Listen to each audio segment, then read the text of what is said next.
So, how many of you remembered to do the homework that Richard gave us last week? Richard was sharing with us about how we need to be a refreshing people. And we've been looking a lot at the last few weeks of just the trauma we've gone through, the difficulty of everything we've gone through. Today, I don't want to talk about that. I just want to do Richard's homework with you if you haven't had a chance to do it this week. So Richard asked us to read through stories of scripture, stories of endurance that would encourage us and give us hope. It comes from this verse in Romans: "For everything that was written in the past was written to teach us, so that through the endurance taught in the scriptures and the encouragement they provide, we might have hope." And it is so true that the stories of the scriptures do give us hope. So if you didn't get a chance this week to look through some scriptures and to be encouraged through stories of endurance, stories of God coming through for people, sometimes at the 11th hour, then don't worry, we're going to have a chance to do it today. And if you have done this during this last week, I know that you will lean in just as hard, if not harder, because you will want all your attention, because you know how valuable it is to hear of stories in the scriptures. And so we are starting with the story of Tamar. I'm just going to look at one chapter, the story of a lady called Tamar in the scriptures who has an amazing story of endurance. So this story begins a little bit before Tamar. I'm actually going to go, it is the first book of the Bible, but a little bit earlier on, God chooses one man, chooses a family, Abraham, and he says, "Abraham, you're going to have children, and through your children a nation is going to grow, and from this nation, through your seed, your bloodline, is going to come a savior, a Messiah, someone who is going to reconcile all the nations of the world to God," and that we now know is Jesus. And so Abraham is chosen, and he has Isaac, that is the son of the promise, and then Isaac has a son, Jacob. And Jacob is the one chosen through whom this line is going to follow. And Jacob is renamed Israel, and we know his family grows into the nation of the Israelites. And he has 12 sons. And so Judah is one of his 12 sons from which the nation of Israel is going to grow. And we pick up our story when Judah is grown up. And in Genesis 38, it tells us that he leaves his brothers. They're all older now, and he goes to a land of his own. He goes to a place called Adullam, to a man named Hira, and there he meets a woman. She is a Canaanite woman. We're not given her name. Just the scripture just tells us that she is the daughter of a man named Shua. So he marries this Canaanite woman and makes love to her, the scriptures say, and see stories of encouragement already. And as he makes love to her, she conceives, and she gives birth to a son named This happens again, and she gives birth to a son named Onan, and a third time with a third son, and he now has 3 sons, Onan, and Shelah. And so these 3 boys, we presume there is an importance on their lives because they are the ones through which the seed is going to come. Judah was actually the 4th born of Israel's sons, but his older 3 brothers had been disqualified for various reasons, and so the hope was in him that this important seed of the Messiah was going to come. And we pick up the story when is actually grown up, so Judah's son has grown up, and it's time for him to marry. And Genesis 38 in verse 6 introduces the lady of the hour, Tamar. Judah got a wife for his firstborn, and her name was Tamar. But Judah's firstborn, was wicked in the Lord's sight, and so the Lord put him to death. So remember, we're looking at the life of Tamar now. Tamar is in a situation not of her choosing necessarily. She would have been chosen. A woman didn't have the right to choose her husband at that time. Her father and his father Judah would have made the decision. And so she was married into the family, married to And not only is it an unsolicited situation, not a situation of her choosing, but by the sounds of it, it's not a very pleasant situation either. It sounds like quite a difficult situation. She's married to a man so wicked that God sees fit to put him to death. God decides that it's not through that his promise is going to be fulfilled. And yet Tamar is still in the story. And so Tamar is in this situation, and it appears that God is defending Tamar. It appears that something about her, which we'll pick up as the story goes on, something about her means that God doesn't just say, well, it's not through and Tamar that my seed is going to come, but only is removed from the situation. And it's interesting to note right early on, sometimes we would find ourselves in a situation not of our choosing, and we don't even know at this point if Tamar knows of God, knows who Judah's God is, this family that she's married into, who their God is. And yet the Psalms tell us this beautiful, encouraging verse that says, the Lord will keep you from all harm. He will watch over your life. The Lord will watch over your coming and going, both now and forevermore. And it seems right from the beginning when Tamar is introduced that this is true of her, that the Lord is watching over her, that he is aware of the situation that she has not chosen for herself. He's aware of the situation that she's in that is very difficult. And so what happens is she then is required culturally to marry Onan, Er's younger brother. So she is meant to marry Onan and for Onan to produce an heir for and so he is meant to impregnate Tamar, and the son that Tamar gives birth to will be considered as son. So again, possibly the son of the promise, the important bloodline that we're watching for in this first book of the Bible. And so Judah says to his son Onan, I would like you to go in and sleep with your brother's wife and fulfill your duty to her as a brother-in-law.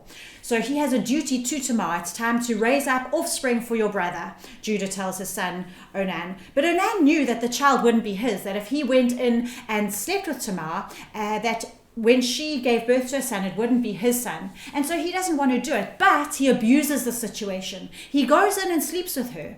But every time that he is about to give her seed, he instead spills his semen on the floor. So God looks down at this and sees that this Onan is taking advantage of Tamar and yet not giving her what she needs in order to fulfill her requirements, her responsibilities.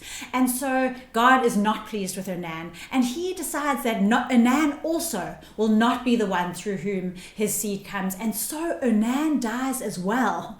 So God has put to death and now Onan as well. And Judah takes a look at this, and he doesn't see Tamar as this woman who is a victim, who is in a situation not of her choosing, who has been abused by now two of his sons, but he actually is concerned and starts to blame Tamar and says to Tamar, listen, I don't want you living in my house. I want you to go back to your father's house until my third son, Shelah, has grown up, and then you can marry him. This is a ruse, we later find out. He has no intention of letting Tamar marry Shelah, but he doesn't free her from her obligation, from her situation.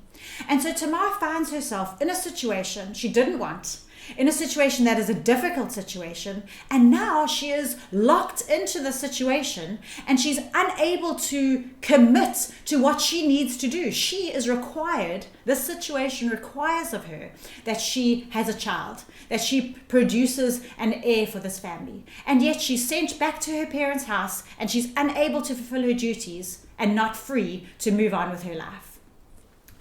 So it's not an easy situation that Tamar finds herself in, but what is interesting now is that Tamar is completely and utterly committed to the fruitfulness of her situation. So despite the fact that it's an unsolicited situation, it's not a situation that she has asked for or wanted for herself, she is totally committed to the fruitfulness that the situation demands of her, demands that she has a child, and she is so committed and comes up with a really clever plan. She's intentional about the fruitfulness that is required of her. She's shrewd about it. She's very clever about fulfilling her responsibilities. She doesn't just sit around and hope for someone else to do something so that she's able to have a child and do what she is meant to do in this situation. On the contrary, she is front-footed about it. So what happens is, after a long time, Judah's wife, the father's wife, passes away, that the daughter of Shua, who he married, the Canaanite woman. And Judah grieves, he mourns over his wife, and then after that he goes up to Timnah for just for a festival to go and to the men who were shearing his sheep, the Bible tells us, and his friend, the Adulamite that he moved here to meet up with, the Hirah, the Adulamite, goes with him, and the two of them go along. And this is where Tamar comes back into the story. Genesis 38 verse 13 says this: "When Tamar was told, 'Your father-in-law is on his way to Timnah to shear his sheep,' she comes up with her plan. At this moment, she sees that this is her opportunity, and she takes off her widow's clothes. She covers herself with a veil to disguise herself, and then sat down at the entrance to Enaim, which is on the road to Timnah." So this is her plan. First of all, we notice that someone let her know that her father-in-law, was on the road, on a journey. So someone is working with her. Somebody is helping her and knows that she wants to fight for her situation. She wants to be fruitful. Even though she didn't ask for the situation, she wants to do what the situation requires of her, the right thing to do in her situation. And so she undresses, she takes off her widow's clothes and puts a veil on, a disguise. And we found out that this disguise is actually a disguise of a prostitute. Because what she's realized is that Sheila is actually grown up. The third son has grown up, and yet Judah hasn't fulfilled his promise to her. He hasn't married her to Sheila. And so she is in a tricky situation. She has no way, unless she is very clever, which she is about to be, she has no way to fulfill her obligations. And she wants to be fruitful. Even though she didn't ask for the situation, she wants to be fruitful. And so what she does in her absolute commitment to fruitfulness is that she goes up to the road, she dresses as a prostitute, and Judah sees her as he's traveling, and he thinks she is a prostitute because she's covered her face, so he can't recognize her. And he didn't realize, this is my daughter-in-law. And so he goes over to her by the roadside, which is exactly what she was hoping for, and he says to her, "Come now, let me sleep with you." So we understand he is no longer married, and this is before the law was given to Moses. So whether or not this was the right thing to do, I'm not sure. But he goes over and asks to sleep with her. And that's exactly what she's waiting for. And she asks him, "What will you give me? What will you pay me to sleep with you?" And he says, "Well, I'll send you a goat from my flock. I don't have anything with me right now," although he would have had a sheep with him. But he promises to send a goat from his flock to her. And she says, "Okay, fine. But what pledge will you give me? I want you to give me a promise, something that I know that you will fulfill your payment." And so he says this, "Well, what pledge should I give you?" And she answers, "Your seal and its cord and the staff in your hand." This is very, very intentional. The seal is what he would use. It's his ID card. It's his signet ring. It is linked to his identity, as is the cord that it's on. And the staff would also be very recognizable as Judah's staff. And so she asks for these things that have no value in themselves, really, compared to a goat, but they are a very valuable pledge in the sense that they are linked to his person. They are very clearly belonging to Judah. And so she takes those as a pledge. So he gave them to her and slept with her. And she became pregnant by him. And after she left, she took off her veil and put on her widow's clothes again. And so she goes through with her plan. This plan was a tricky plan because it required for God to help her. She was leaning heavily on God to make sure that this moment that she had, her one chance, that she would actually fall pregnant. She couldn't determine the exact timing that this interaction would take place. And so she is leaning on her faith in God, as well as making a plan and doing what she can in her commitment to faithfulness in her situation. And so Judah leaves, and he fulfills his promise. He sends a young goat up with his friend when he's heading back home to go and get his seal and his cord and his staff back from her. He wants to do the exchange, but obviously there's no woman by the side of the road because she's gone back home and she's taken off her disguise. And so the people who live there say there was never a prostitute here, and Judah is embarrassed. He realizes, look, he can't find her. He's tried his best to pay for her services, and so he says, all right, I didn't find her. We're going to become a laughing stock. Let's just go back and leave it. She can keep those things. I can get another seal made, and we'll leave it. And so at this point, God has been very kind to her. God has, we see again, we're starting to see something in Tamar that God values and that God honors. And there's something about, even though she's in a situation that was not of her choosing, she is committed to fulfilling her responsibilities and to coming through to the fruitfulness that this situation requires of her. And not only that, but she leans heavily on God doing his part of allowing her to fall pregnant in that moment, and the friends that have supported her, people who have bought into her situation and have offered to help by giving her the information she needed to be able to be at the roadside at the right time. And in God's faithfulness, we hear that about 3 months later, Judah is told, your daughter-in-law, Tamar, is guilty of prostitution, and as a result, she is now pregnant. Not only is she pregnant, the pregnancy is seen after only 3 months because she is pregnant with twins. God has blessed her indeed. And what does Judah answer? But this, Judah said, bring her out and have her burned to death. So he is actually glad that she is no longer a problem for him. It is an absolute slight on his character, because not only has he not fulfilled his promise to her, he's not given her what the son that he owes her so that she can do what she needs to do to be faithful and to be fruitful. But now when he hears that she's guilty of prostitution, something which he has also been a part of, although he didn't realize it was with her, he decides to bring down the full extent of the law on her and have her burned to death.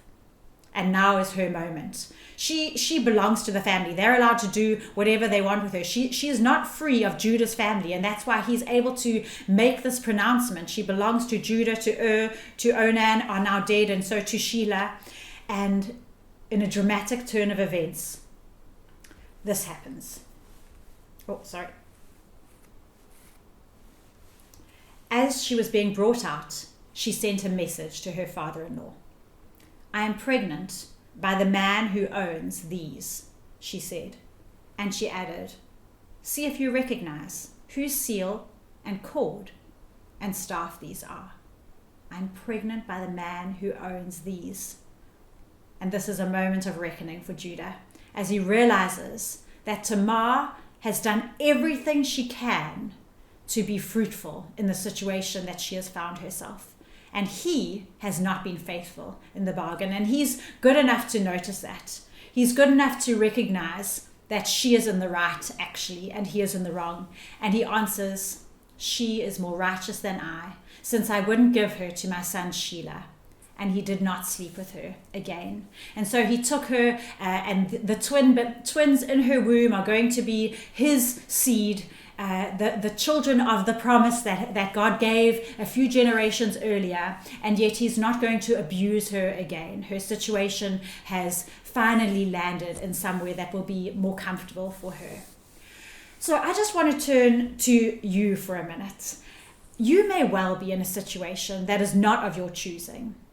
You may well be in a situation that is something that you wouldn't want. You don't want to be in that situation. Or perhaps you sometimes do, but there's moments when you don't. All of us have moments where we wish that we didn't have that we hadn't been through a certain trauma, or that we didn't have a disability, or perhaps even a marriage situation that we wish we were not a part of. Sometimes even in parenting, there's times where we just feel that we do not have what it takes and we want to tap out of parenting our child. Or the other way around, where we look at the family we've been born into and we just want to tap out, we want to run away. We want to drink ourselves out of the situation. We want to forget the reality that we're in. We want to escape somehow, whether it's physically, whether it's mentally. We want to escape out of an unsolicited situation. Friends, I want you to have the courage that Tamar had of being in a situation not of your choosing, a situation that might be incredibly difficult, a situation that you might wish to escape from, and asking yourself, what fruitfulness does this situation demand from me? How can I not tap out of this marriage and rather ask, what is this marriage asking of me? What is the fruitfulness required of me? Instead of leaving my job, instead of giving up on my children, What is this situation demanding of me? What is it asking of me? If I am to do my very best in the situation, what is the fruitfulness that might come from this situation? Remembering that Tamar was incredibly creative in her commitment to fruitfulness. She didn't sit around and wait for something to happen. She didn't sit around and hope for the best. She fought for it. She fought for her situation. She was determined. She was shrewd. And she had forethought for the law. She thought very cleverly that if I have his staff and his seal and his cord, I will be able to prove my situation. Can you cleverly think about your situation in order to reach fruitfulness? She didn't fight blindly at all. She defended her interests very much, which is good, which is important. We must fight for what is good for us. But more than that, she fought for the fruitfulness of her situation, what God would ask from her in the situation. And we get a clue as to why God was pleased with her, why he defended her, why he watched over her night and day, removing Onan from the situation, and yet keeping Tamar. And saying, through you, my offspring will come. Through you, the seed that I've promised will come. But I'm skipping these boys and bringing it through the father. And so it's amazing that she remains in the bloodline of Jesus. She risks a lot. And she trusts for God to come through for her. She trusts for God that in that one opportunity she had to bring fruitfulness into her situation, she hopes that God will meet her there in her effort, in her cleverness, in her clever plan, in her best effort of fruitfulness, that God would meet her there and that she would fall pregnant, which is exactly what has happened. Have you been wronged like Tamar? Have you been wronged repeatedly? Have you been not trusted? Have you been blamed for things that were not your fault? Like she was blamed for the deaths of and Onan, where actually they were it was God's doing, not her doing. Despite that, don't give up. Don't tap out. Don't choose the easier path, the path that you would prefer, the marriage that you would prefer when you're already in one. The Bible tells us that we should remain in the situation that we are in. I'm not talking about an abusive relationship here. Get help and we can talk through that specific situation where you are in danger. That's not what I'm referring to here, but I'm referring to difficult situations where we are able, with God, to be able to work our way through that situation and to still be fruitful, even though we perhaps would have chosen to have been somewhere else. And what did Tamar get when she fought for her situation? She got 2 twins, twin boys, but she also got legacy. Genesis 38, near the end of the story, says in verse 27, when the time came for her to give birth, there were twin boys in her womb. 2 boys fighting over each other. The one, as she's giving birth, the one puts out his hand and they tie a red cord around his wrist to say this was the first one out, and then he goes back in, and then the other one breaks through and he's born first, and his name is given as a name that means breakthrough, Perez, and then the next one is born and he's got the red cord and he's named Zerah. And these twin boys represent such fruitfulness, not just one baby, but 2 heirs that she's able to give to Judah and able to honor God with in her situation. And because of this, her name becomes synonymous with blessing.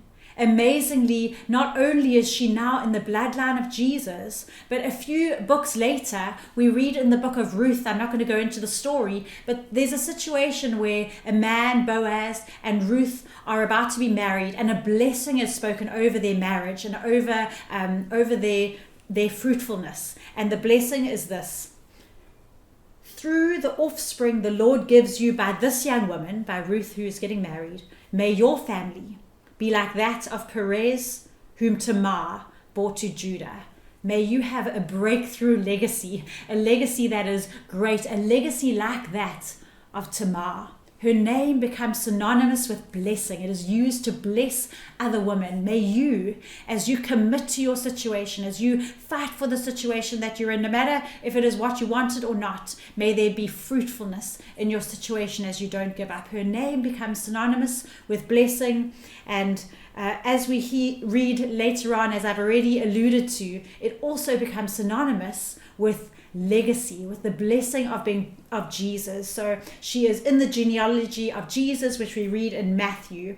There's a whole lot of names of where Jesus come from, all his ancestors, and in the middle of the list of names is this verse: Judah, the father of Perez and Zerah, whose mother was Tamar. And it carries on: Perez, the father of Hezron, Hezron, the father of Ram. And so her name is written in to the New Testament, written in as a legacy of fruitfulness.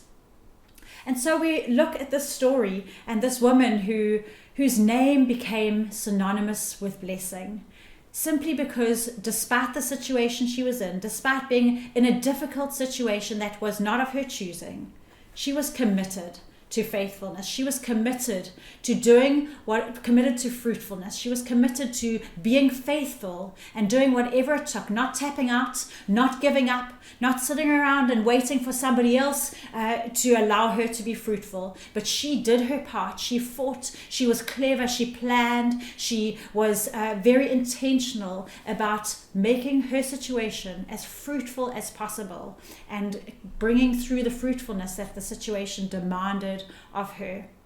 And so I leave you with that story, and I hope that it is simply one story and whets your appetite to go and dig around in the scriptures for more stories, where there are stories of endurance that can give us courage, that can encourage us and give us hope again, to say we can fight too.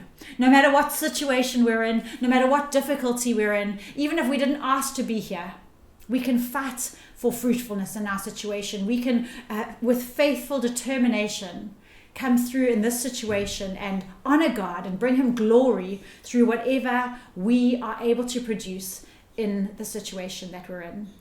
Bless you, friends, and may that story encourage you through this week. Amen.